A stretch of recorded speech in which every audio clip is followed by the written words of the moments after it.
ভোজরি গুটি এদেরকে RSS Trinamool BJP খাইয়েছে যে এত গালি শোনার পরেও এদের হুঁশ ঠিকানাতে আসছে না যে মানুষ মেনে নিচ্ছে না তোমাদের জালিয়াতি, মানুষ মেনে নিচ্ছে না তোমাদের মানুষের বিরুদ্ধে যুদ্ধ ঘোষণা।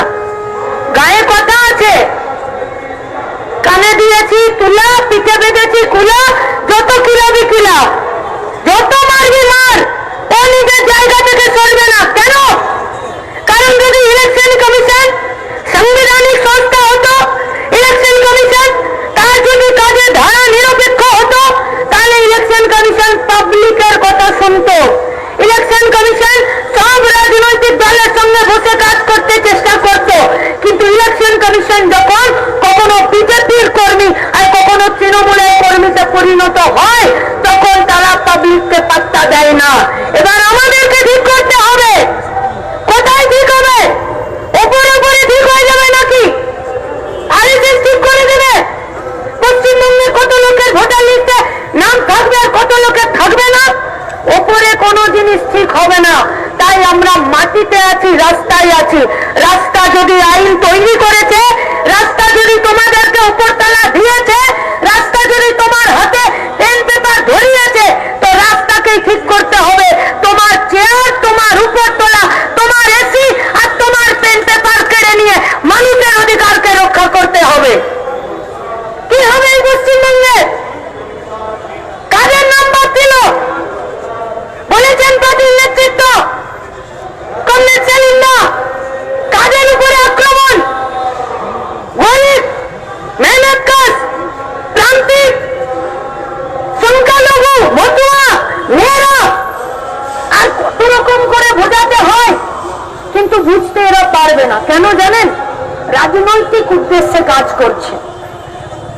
তৃণমূল চুরি করলো 100 দিনের কাজে, বিজেপি সুযোগ পেলে গোটা পশ্চিমবঙ্গের 100 দিনের কাজ বন্ধ করে দিল। কেন?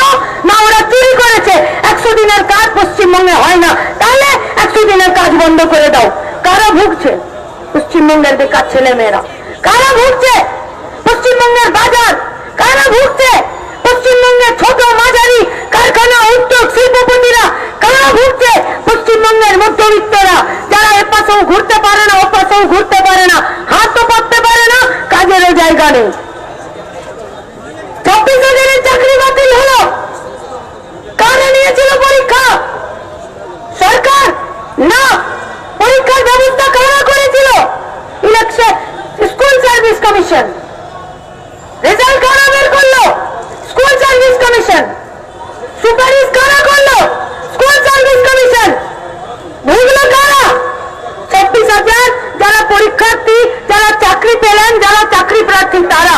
পরীক্ষা কতজন দিয়েছিল? 22 লক্ষ। 21,74,000 পরীক্ষার্থী যারা পেল না চাকরি, তারা ভাবলো বোধহয় ওরা যোগ্য। পরে দেখা গেল কেউ যোগ্য, কেউ অযোগ্য, কেউ টেন্টেড, কেউ টেন্টেড নয়। গোটা রাস্তা জুড়ে নাটক হলো, কিন্তু ফাঁকের মধ্যে থেকে গলে বেরিয়ে গেল স্কুল সার্ভিস কমিশন।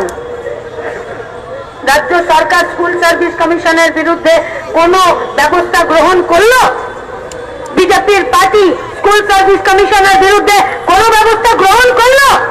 अरे আমরা কোনো पॉलिटिकल पार्टी का चिनी ना, किसी का बाप दादा का जमींदारी नहीं है। इलेक्शन कमीशन अपना काम करेगा। बोले थे तमन्ना माँ यस सबिना কি বললো? বললো আমার ভোটার লিস্টে তুমি নাম তুলেছো, আমি ভুয়ো কিনা সেটা তো তুমি দেখবে। নাম যখন তুলেছো তার দায়ভার তো তোমাকে নিতে হবে।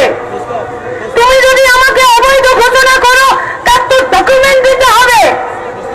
তাহলে যেমন 100 দিনের কাজের টাকা চুরি করার জন্য বিজেপির পার্টিটা 100 দিনের কাজ বন্ধ করে দিল, ঠিক সেরকমই ভুয়ো ভোটারের অজুহাতে পশ্চিমবঙ্গে এসআইআর করতে গিয়ে বৈধ ভোটারদের নাম বাদ দিল। লড়াইটা মাটির, লড়াইটা গরিব মানুষের, লড়াইটা প্রান্তিক মানুষের। আর কেন মুসলিমদের বিরুদ্ধে লড়াই? কারণ বিজেপির ঘোষিত এজেন্ডা হলো ये हिंदू राष्ट्र बनेगा। এখানে সব ধর্মের, সব জাতির বৈচিত্র্যের জায়গা হবে না। ভুয়ো কংগ্রেসের পার্টি। ছোটতে গল্পের বইয়ে বিরিঞ্চি বাবা পড়েছিলাম, সামনে সাধু বসে থাকতো, পিছনে ধোঁয়া বেরোতো, তারপরে তার মধ্যে কেউ কেউ কিছু কিছু দেখার চেষ্টা করতো। পশ্চিমবঙ্গে তোষণকারী তৃণমূল পার্টি এই পশ্চিমবঙ্গে দাঙ্গাবাজের পার্টিকে হাত ধরে টেনে নিয়ে এসছে। এই বিজেপির পার্টিটা পশ্চিমবঙ্গে এসআইআর এর নাম করে আর এদেরকে রাজনৈতিক কর্মী তৈরি করে দিয়ে এই পশ্চিমবঙ্গে অস্থিরতা আর আতঙ্কের পরিবেশ তৈরি করেছে। তাই আপনাদের কাছে আমাদের আবেদন, এ লড়াই জান কবুল, এ লড়াই মানুষের অস্তিত্বকে রক্ষা করার, এ লড়াই আতঙ্ককে দূর করে দেবার, এ লড়াই অস্থিরতার বিরুদ্ধে মোকাবিলা করার, এ লড়াই রুটি রুটির, এ লড়াই মানুষের পাশে থাকার। তাই আরজি করে যেমন গোটা রাজ্যের মানুষ একসাথে ছিলেন, এসআইআরে গোটা রাজ্যের মানুষ একসাথে থেকে বৈধ ভোটারদের নাম ভোটার লিস্টে থাকবে। তার জন্য ইলেকশন কমিশনকে কাজ করতে হলে করতে হবে। বিজেপির পার্টিটা শ্রমকোড বিল লাগু করেনি, 8 ঘন্টার কাজকে 16 ঘন্টা 14 ঘন্টা করে